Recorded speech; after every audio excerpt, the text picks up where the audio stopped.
Hello, everyone. Welcome to the FIT training. Today, we'll be going through 3 modules that will help you land a job, work a job, and lead a job.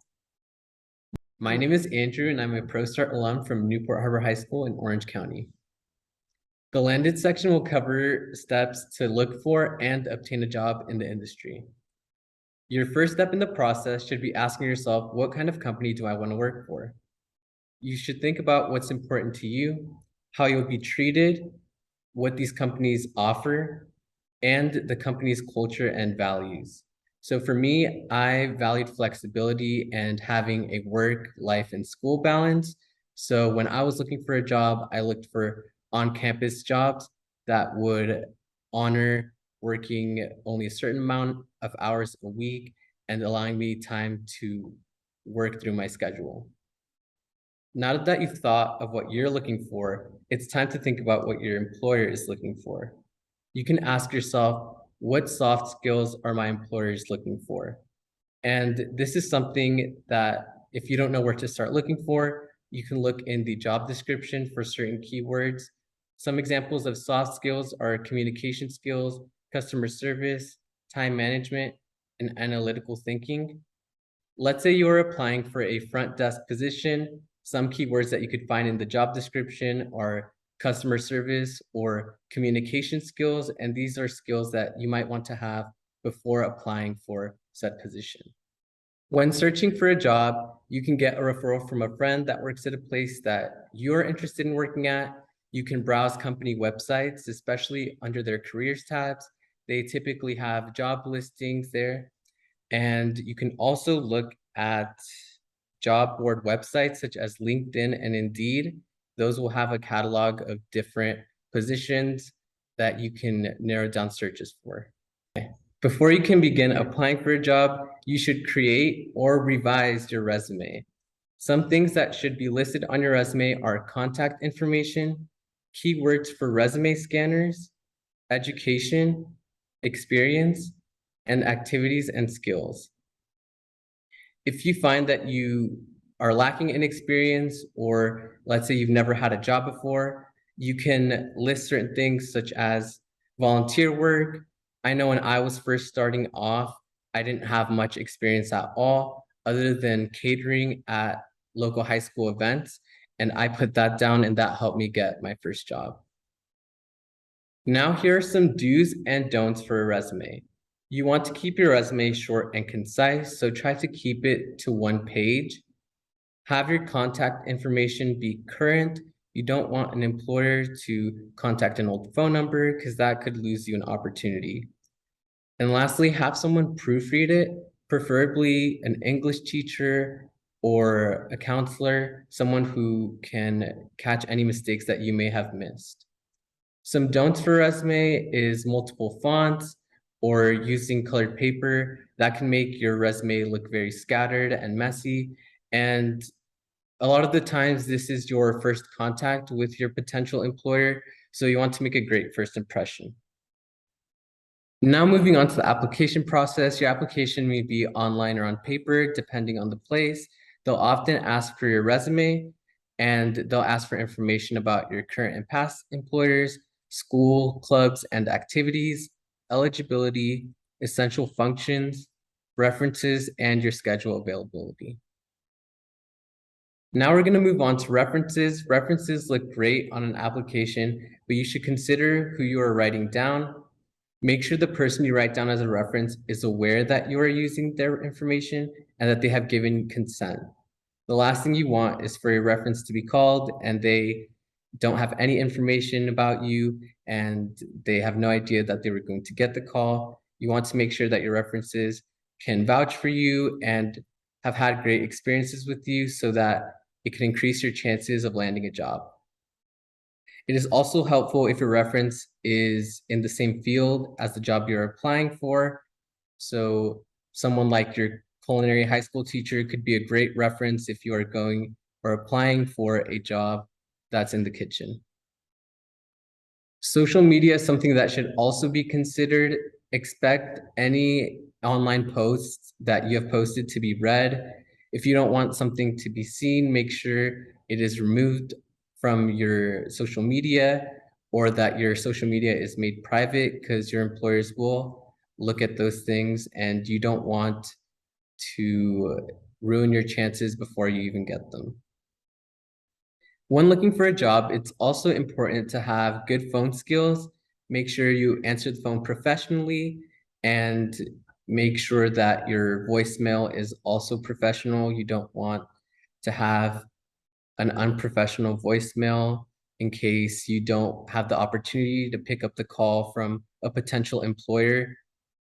It is also important to have good phone skills because at times your interviews can be held over the phone. So you need to maintain the same amount of professionalism on the phone as you would in person. If your application has been accepted, you will move forward to the interview process. You want to make sure you make a great first impression, so you should dress the part. Make sure you're dressed appropriately, and that can depend on the place that you are applying to. If it is a more relaxed environment, still maintain professionalism, but you can dress a little bit more relaxed. But let's say you're applying to a more formal place. In that case, you would want to dress a little bit more formal to fit the part. Your behaviors, you should make sure that you give a firm handshake when you greet and when you say goodbye to the interviewer. This will help also leave a good impression with them. If asked to introduce yourself, you can talk about your past education or experiences, skills useful in the hospitality industry, personal characteristics that make you a good employee, and why you're a good fit. What you don't want to include is personal information that is too personal, your relationship status, your religion, your astrological sign, etc. You want to keep it professional. Something you often hear in an interview is tell me about yourself. If prompted with the question, you should be prepared with an answer. The best way to prepare yourself is to create an elevator pitch. Essentially, you create a quick summary about yourself that can include your experiences, accomplishments, skills, etc. When you present your elevator pitch, you want to be energetic and upbeat. Here's a sample introduction. As a junior at ABC High School, I'm taking AP classes in math. I'm part of ProStart, a high school culinary arts program, and lead catering events for our class. At my previous job, I was always on time for my 6 a.m. shift. I enjoy working with people and believe this is the perfect environment for me to showcase my skills. Some important documents that you could bring with you to an interview are your resume, a notepad, and any related certifications such as your CRA Workforce Ready certificate, your SurfSafe certification, or your Fit Day training certification. Other questions that you could be asked during an interview are, why are you looking for a job? What interests you about this job? What do you know about the company? And what inspires or motivates you? A final question an employer may ask you is, why should we hire you? This may be the last question and your last chance to impress the interviewer. Stay away from answers that show your lack of experience and weave in examples of how you aligned with their missions and their values. Pull from life experiences to prove you're responsible and professional. Some examples could be your volunteer work, school activities like ProStart, sports, or odd jobs. Here's an example of how you could answer that question. I'm a very motivated worker and fast learner. During my time volunteering for catering events at my high school's culinary arts program, I learned how much I enjoy preparing food and interacting with guests. From what you described, I think this position would be a great fit, and I'm excited for the opportunity. Some questions you can ask to impress the interviewer could be, how would you describe a typical week in this position? What qualities would you like to see in a person in this position? And what do you like about working at your company?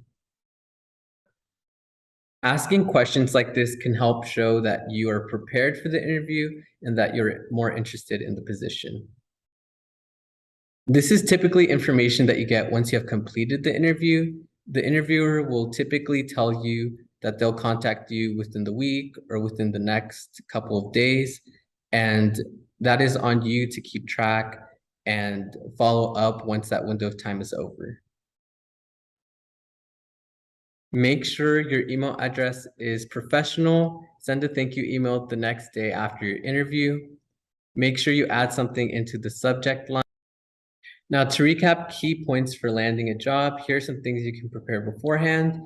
You can look up the kind of company that you want to work for and apply via websites.